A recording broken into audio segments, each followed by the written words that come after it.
სალამი მოგესალმებით, ვაგრძელებთ ჯონ მაკარტურის საუბრების ქართულ ენაზე ატვირთვას. ეს არის ბიბლიური კითხვები და პასუხები, რომელიც ჩაწერილი იქნა 1980 წლის 3 თებერვალს. კითხვის პირველი კითხვის დამსველი აგრძელებს მეორე კითხვას და აქაც ეთყობა, რომ მას უფრო უყვარს საუბარი, ლაპარაკი და სანამდე კითხვაზე გადავა, თავის შთაბეჭდილებასაც უზიარებს ჯონ მაკარტურს ცხოვრებიდან. ასე რომ ნუ დავიბნევით და მოусმინოთ მას. მაგრამ მე დავასათაურე, რატომ არის ქარიზმატული მოძრაობა საშიში. ამაზე გუშინაც იყო აქ საუბარი ჩვენთან Skype-ზე და ძალიან ყურადსაღები არის ეს.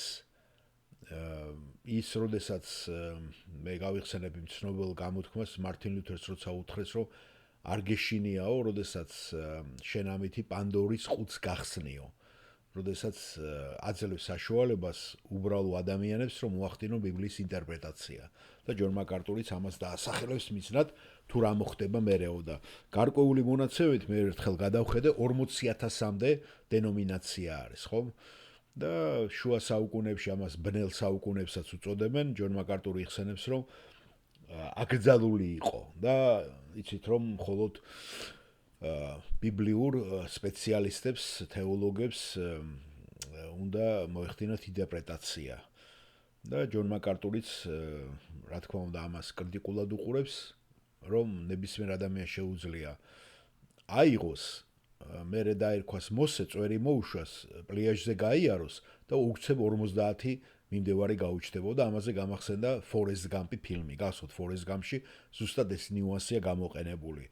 და თუ გახსოვთ, როცა მისი სახე ტალახიანია, როცა დარბის წვერს მოუშვებს და მიმყვებიან, ხო? ერთ-ერთი მაიკას მიუტანს, მაიკაზე სახეს დაადებს და ვითომ იქ ქრისტეს გამოსახულება იქნება და მე ამ მაიკებს გაყიდიან. ეს ძალიან მნიშვნელოვანი ნიუანსია. მე ბორატსაც აქ ფილმში ეს დაუშვათ დაანახული ამერიკის ეს ევანგელისტური ქარიზმატული მანკიერება და ასევე ერთ ოჯახშიც რომ იდის, თუ როგორ მარტივად უყურებენ ისინი ბევრს. ერთ-ერთი მიზეზი მე თუ მკითხავთ, ახლა კრიზისი რაც არის ამერიკაში, ზუსტად ეს არის, რომ ისინი განათლებას უარყოფენ და მათ გონიათ, რომ ბიბლია იციან და ბიბლიის არასწორი ინტერპრეტაციას ახდენენ. და ამას აღარ აქვს საზღვარი და იჩენდება და ჩდება ახალი სექტები და ყველას უძახიან ერთ ქარიზმატებს და წახალისებულია ეს სიბნელე. როდესაც შეიძლება ათეისტი ადამიანი უფრო რეალისტი იყოს და უფრო ჯანსაღად დაუპირისპირდეს ცხოვრებისეულ საკითხებზე. აი ეს პრობლემა ამერიკაში ძალიან ძლიერი პრობლემაა. ვინც ეს არ იცის, ის კიდე ცდება. ასევე შემიძლია ვთქვა, რომ ის დაპირისპირება, რაც ხდება ახლა M13-ის მაფიის ხალხი რო ჩაყარა ელ-სალვადორში გაუშვა, ხო? აქაც მე ვხედავ კუკლუქს კლანის და white supremacy რო ქვია, ხო? თეთრების უპირატესობის მაფია, ძალიან ძლიერი მაფია, ციხეებს ძირითადად ეგენი აკონტროლებენ, იცით, სამი კლანია, ეს არის ლათინო მაფია, შავების მაფია და თეთრების ეს მაფია, რომელიც ყველაზე უმცირესობაშია და ყველაზე ძალიან სოფისტიკურია და ყველაზე ჭკვიანი ხალხი მანდარი და ეგენი ბევრი კავშირები იყო, როგორც ბაიკერების იმაში კავშირები დონალდ ტრამპთან. იცით ხომ ეს ვინც ადევნებს ხოლმე თვალყურს და მე არ გამოვრიცხავ, რომ ან ბრმად არის გამოყენებული, ან პირდაპირ გამოყენებული, იცით პოლიტიკოსებს და იმებს იყენებენ ესეთი ადამიანები, რომ თავისი ინტერესები განახორციელებენ და შეავიწრონ მეორე დაპირისპირებული მხარეები, ხო? კარტელი იქნება ეს თუ რაღაც და კარტელებზეც იცით რომ ომი გამოაცხადა, მაგრამ ეს ომი ხალხიდან ომია, უბრალო ადამიანის ინტერესებიდან გამომდინარეა თუ ვიღაცა მანიპულირებს მისი სახელი და მისი პოზიციით. რასაც აკეთებს ელონ მასკიც. ელონ მასკაც ხო გამოიყენა დონალდ ტრამპი. ამიტომ ჩვენ არ უნდა მოვტყუდეთ. მოდით გადავიდეთ ამ იმაზე, რატომ არის ქარიზმატული მოძრაობა საშიში. დიახ, ჯონ, მეორე კითხვა ესეთი იყო. წუხელ ორშაბათს ღამით ჩემი მეუღლე ელაპარაკებოდა პიროვნებას და როდესაც სახლში მოვიდა, მე მომიყვა მან ეს. და მე მითხრეს, რომ თქვენთვის მეკითხა. მათ აინტერესებდათ. და დავიწყებ იქიდან. ვიცით, რომ ჯონ მაკარტური არის პასტორი და მასწავლებელი და ის არის უხუცესი. ის არის დიაკვანი და ის არის ამ თემის ეკლესიაში. მაგრამ მან მკითხა, არის თუ არა ჯონ მაკარტური წევრი, რასაც ქვია ეკლესიის წევრი. და ჯონ მაკარტური უნდა წევრი, რა თქმა უნდა, მე წევრი ვარ თემის ეკლესიის. დიახ, და ამის მიზეზი კითხვის დამცველი აგრძელებს არის ის, რომ ვიღაცამ ფიქრობ ლოგოსიდან რომ მოისმინა, თქვა რომ თქვენ არ ახართ გრეისის წევრიო. გასაგებია რატომ იყო ეს ნახსენები, ეს ის იგივე პიროვნება, რომელმაც თქვა რომ ამ მამაკაცებს მაისურები არ აცვიათ, ხო, იცით ლოგოსის წევრებს აქვთ ახალი მაისურები. და მეც შეიძლება მაგიტომ ვეგონე რომ როცა არ მეცვა ეს მაისური, მათ ეგონათ რომ მე წევრი არ ვიყავი. ისე მოგახსენებთ რომ არასოდეს ეკლესიის დისციპლინა ჩემზე არ განხორციელებულა და არასდროს არ გაუგდივართ ჯერჯერობით. ეს ჯონ მაკარტურის ახასიათებს კარგი იუმორი. დიახ, გმადლობთ, გასაგებია. მე ჩემი კითხვა ამაში მდგომარეობდა ჯონ ქარიზმატულ მოძრაობაზე. მე ბინახავს ძალიან ბევრი ესეთი ადამიანები. და ძალიან გული მტკივა რაც ხდება სანტა კლარიტას ველზე. და გასულ დღეს შემო მეგობარმა მითხრა რომელიც მად აქტიურობს ხარიზმატულ მოძრაობაში, შემეკითხა ჯონ მაკარტური ასწავლის სულიწმინდაზეო? ასწავლის სულის ზალაზეო? და ჯონ მაკარტური პასუხობს, ხო, ვიცი ეს ბევრი დადის ეგეთი ხმები, იმის შემდეგ მე რაც წიგნი დავწერე მათზე. და კითხვის დამცველი აგრძელებს თავის შთაბეჭდილებას. მე თავს ვერ წარმომიდგენია, როგორ შეუძლიათ მათ ამ სისულელების დაჯერება. იმიტომ რომ მათ არ ესმით რაზე საუბრობენ. ისინი უბრალოდ ლაპარაკობენ, ჩემმა პასტორმა ეს თქვა, ჩემმა მოძღვარმა ეს თქვა. და მე უთხარი, თქვენ ოდესმე მოგდომებიათ თვითონ პირადად დაჯდომოდით და დალაპარაკებოდით ჯონ მაკარტურს და წმინდა წელზე დალაპარაკებოდით? ან ვინმეს მადლის ჩვენი გრეისის ეკლესიიდან? არა, მათ საუბარი არ სურთ. ჯონ მაკარტური აგრძელებს. დიახ, მართალია, ეს სამწუხაროა. მე მახსოვს ერთი პიროვნება რომ მივიდა რადიოში და მე ეს ჩანაწერი მე მოვისმინე და ის კამათობდა უოლტერ მარტინთან. ესაუბრებდა უოლტერ მარტინს. და ისინი რადიოში განიხილავდნენ ჩემ წიგნს ქარიზმატიკაზე. და ამ პიროვნებამ, ეს იყო მე მგონი მელოდი ლენდის სემინარიის პრეზიდენტი, თქვა დიახ, მე არ ვიცნობ ჯონ მაკარტურს, მაგრამ ერთ რამეს გეტყვით. ღმერთი არასოდეს აკურთხებს მის მსახურებას. ხედავთ? ასე რომ უოლტერ მარტინი ამბობს, დიახ, მე ნამდვილად არ ვფიქრობ, რომ შეგვიძლია ამის თქმა და შეაწყვეტინა ეს წამყვანმა მას. მაგრამ მოგეხსენებათ, დიახ, სისულელე ამის თქმა და კითხვის დამცველი ისევ აწყვეტინებს ჯონს და ეუბნება. მე უბრალოდ მაინტერესებს ჯონ, თქვენ შეგხვედრიათ პირადად და ვინმეს კონფრონტაცია გაუკეთებია იმ შემდეგ რაც ეს წიგნი დაწერეთ? და ჯონ მაკარტური პასუხობს, არა. ისინი ამას არ გააკეთებენ, არა? არა, არ აკეთებენ.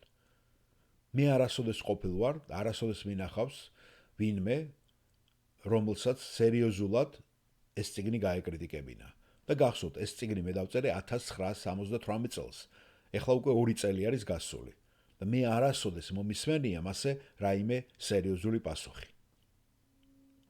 გარდა რაღაცა უბრალო ქილიკისა და აქ-აიქ რაღაცა ერთმა პატარა ბიჭმა დაწერა რაღაცა პატარა ქაღალდი ცდილობდა გამკლავებოდა ამას. და შემდეგ კი სხვა პიროვნებამ სახელად ბილ ჰაიმერმა, რომელიც უკვე მოწიფული კაცია ამ მოძრაობაში, დაწერა წიგნი სახელწოდებით Love Covers, სიყვარული ფარავს. ანუ მე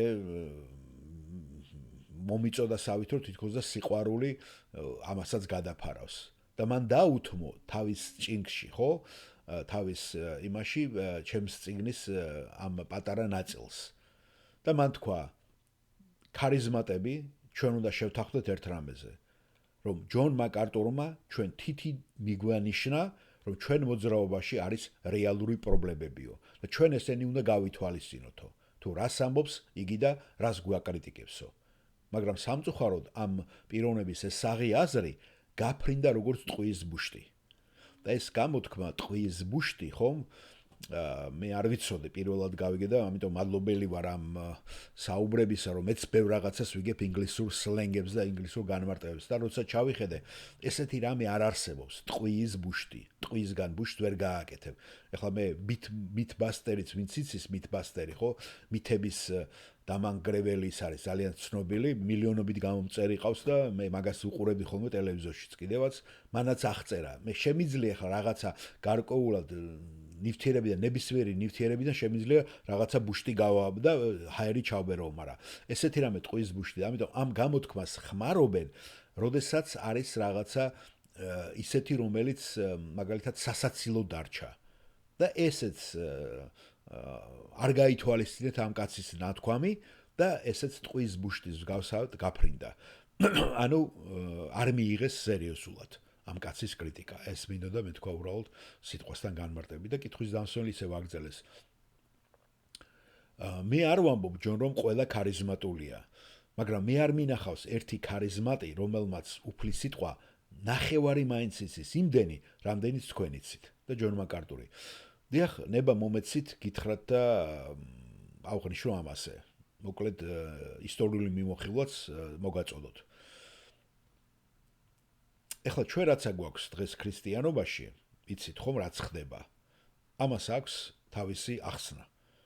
მოგეხსენებათ ბნელ საუკუნეებში, ეს არის 500-დან 1500 წლამდე, მეოთხე საუკუნეში ქრისტიანობა ხდება ოფიციალური რელიგია კონსტანტინეს მხრივ და სადღაც 500-დან 1500 წლამდე, რომელსაც ბნელი შუა საუკუნეები ეწოდება, მღვდლობამ, ხო? აი მღვდლობამ იცით რომ 1000 წელს გაიყო კიდევაც კათოლიციზმი მართლმადიდებლებად, მღვდლობამ ბიბლია ხალხს წაართვა და დაუმალა. და ეს მაშინ, როდესაც სამყარო, ხო? ყველა რაღაცა აღმოჩენებს, ყველა რაღაცა მიგნებებს ჰქონდა ადგილი მეცნიერულებს და სამყარო ძალიან ჩაკეტილი იყო ღვთის ჭეშმარიტებისადმი. და მათ პირდაპირ გაგებდით წაართვეს სამყაროს ბიბლია, დამალეს. და ამის მიზეზი ის იყო, რომ მათ ეშინოდათ იმ აზრების, იმ იდეების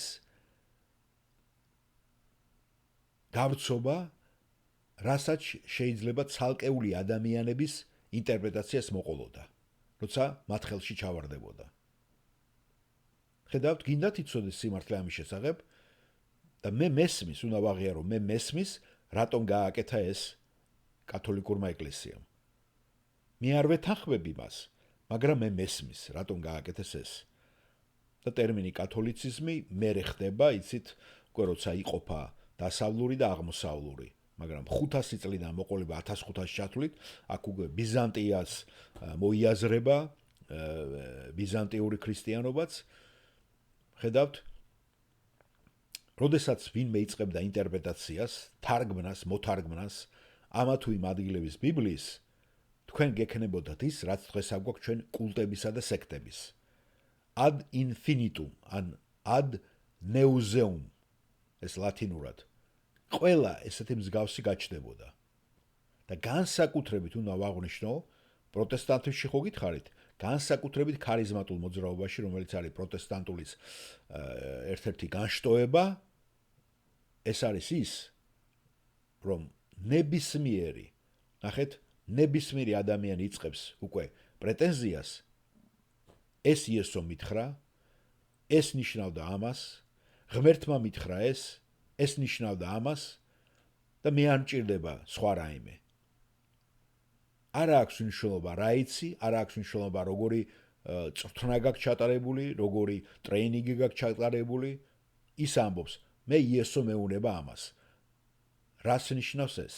ხედავთ, ისინი უკვე უსმენენ რაღაცა შინაგან ხმებს. ეხლა ჩვენ სრულიად გახსნილები ვართ ყველგან, ხო? ვისაც რა უნდა, ბიბლიას კითხულობს და აქვთ ბიბლიის შესწავლის თავისუფლება.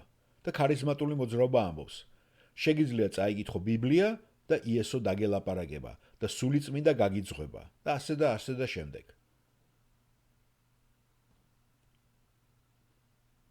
თქვენ იცით, როგორც მე, როცა მოდიხართ ეკლესიაში, ან ჯდები აქ კლასში, მიდიხარ ლოგოსში, ხედავთ და გაინტერესებს რაღაცა გაიგო საკითხებზე. რაც გინდა რომ მოისურვებდი რომ თვითონ გაიგო. და ახლახან აიღეთ თქვენ ბიბლია და წაიკითხეთ. ხომ ასეა? დიახ, მართალია ჯონ. და შეგიძლია გახსნა შენი ბიბლია და წაიკითხო. მაგრამ ვერასოდეს ვერ გაიგო ის რაც წერია იქ. და ამიტომ არის რომ თქვენ გჭირდებათ, ხო? ადამიანი, რომელიც ღმერთმა მოუწოდა, გამოარჩია როგორც მახარებელი, მასწავლებელი, მოძღვარი, რომელიც ეკლესიაში ხალხის სწავლებისთვისაა დაყენებული, რათა განგვიმარტოს და გაგვაგებინოს. მაგრამ როგორც კი თქვენ ამრავლებთ ამ მოძრაობას, ნომერ პირველ ძირითადად ქარიზმატული მოძრაობა არის თეოლოგიურად, უნდა ვთქვა, მოუმზადებელი ადამიანების ერთიანობა.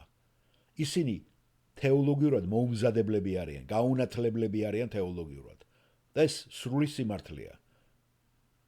შეიძლება არა ყველა, მაგრამ დიდი უმრავლესობა, დიდი უმეტესობა, ვინც არის ჩართული ქარიზმატულ მოძრაობაში, ისინი სრულიად გაუნათლებლები არიან ამ საკითხებში. მეორე, მათ თითქოს და ყველას აქვს სულიწოდომა სულიწმინდის ინტერპრეტაციაზე, რომელსაც უკვე შეუძლია ზუსტად უთხრას ის, თუ რას ნიშნავს ესა თუ ის ადგილი ბიბლიაში. ასე რომ თქვენ გექნებათ არა მხოლოდ პატარა პრობლემა, არამედ ისეთი პრობლემა, რომ ერთ პატარა ყუთში ვერ მოათავსებთ ამათ. აი ერთი დახასიათებით, იმიტომ რომ ისინი ისე განსხვავდებიან და ისე გამრავლენ. ისინი წვნიანიდან გადადიან თხილზე. და ადამიანები იმას აკეთებენ, რაც მათ თვალში სწორია. ეს გამონათქვამი საჯულების წიგნიდან არის, რომ იცოდეთ. ცნობილი ლაიტმოტივად რაც გაყვეს საჯულების წიგნს, ეს უბრალოდ მე ვაფიქსირებ ამას. ჯონ მაკარტუს ეს არ უთქვია, მაგრამ იქიდან გამოიყენა ეს. ყველა აკეთებდა იმას, რაც მის თვალში იყო სწორი. აი რაც ხდება ახლა მართლმადიდებლობაში საქართველოში, ხო და მიუშვეს ყველანი წარმართობის მრუშობილ შერეულ შეზავებულ იმაზე, იცით ხო? სვანეთში, მთის ხალხში რეები ხდება დღეს. ვერ გაიგებ ეს ქრისტიანობა, მართლმადიდებლობა, რა არის, წარმართობა ვეღარ გაიგებთ. დიახ და ჯონ მაკარტური აგრძელებს, გარკვეულით გარსებობს რაღაცა ბალანსი ხალხის სიტყვის, ესე ვთქვათ, მიცემა შორის, როცა ამას აკეთებთ, რომელიც არ გამორიცხავს მასწავლებლების სწავლების საჭიროებას. ესე იგი, ჩვენ, რა თქმა უნდა, ადამიანებს ვაძლევთ თავისუფლებას, რომ ბიბლიას ეზიარონ, ბიბლია წაიკითხონ, მაგრამ ასევე ჩვენ უნდა დავეხმაროთ ჩვენზე გამოცდილი ადამიანები. მეც ამას ვაკეთებ. დაგროვილ გამოცდილებას ამა თუ იმ საკითხზე, რომელიც ტრადიციულად მოდის, მე ვიზიარებ ამას და ყურად ვღებულობ. ბიბლიის პარალელს როცა ვიყენებ, კომენტარებს როცა ვიყენებ. ასე რომ მე ძალიან კარგად მესმის, თუ რატომ იყო ის ბნელი საუკუნეები. მე მესმის ეს იდეა. ეს ცუდი იდეა იყო, მაგრამ მე მესმის და უგებ, რატომაც სურდათ მისი შეკავება გაუთვითცნობიერებელი ადამიანების ხელში ბიბლიის მოხვედრისაგან, რომლებიც მერე დაიწყებდნენ და შექმნიდნენ, მოიგონებდნენ ყოველგვარ უცნაურ რამებს სოფლიოში. ნახეთ, შეხედეთ, ჩვენ ყავს ხალხი, ვინც ამას აკეთებს დღეს, რომლებიც იწყებენ კულტებს და არსებენ სექტებს ყველგან.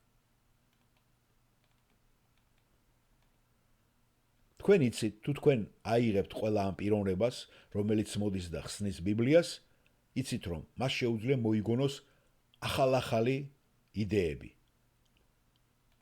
გაიზარდეთ წვერი, იარეთ სანაპიროზე ხალათით, თქვით რომ თქვენ ხართ მოსე და 50 მიმდევარი ნახევარ-საათში გაგიჩნდებათ კალიფორნიაში.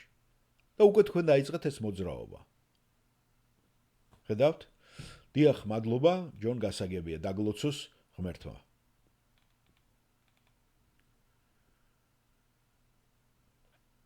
იმედოვნებ ჯონ რომ ისინი რაღაცას არ უზამენ თქვენ თავს რაღაცას რაიმეს და ჯონ მაკარტური ისევ ხუმრობით ხომ ხეცის ნიშანი დიახ ამადგან კიდევ 12 იმიტომ მე ნამდვილი უბედურება ვარ მათთვის და თუ ზღვიდან ამოვალ გეცოდინებათ რომ წინასწარმეტყველება შესრულება და ანტიქრისტე უკვე სახეზეა ეს უბრალოდ ხუმრობით ჯონ მაკარტურმა თავის თავზე თუ ქარიზმატები როგორ ებრძვიან მას და რეებს აღარ იგონებენ მის შესახებ.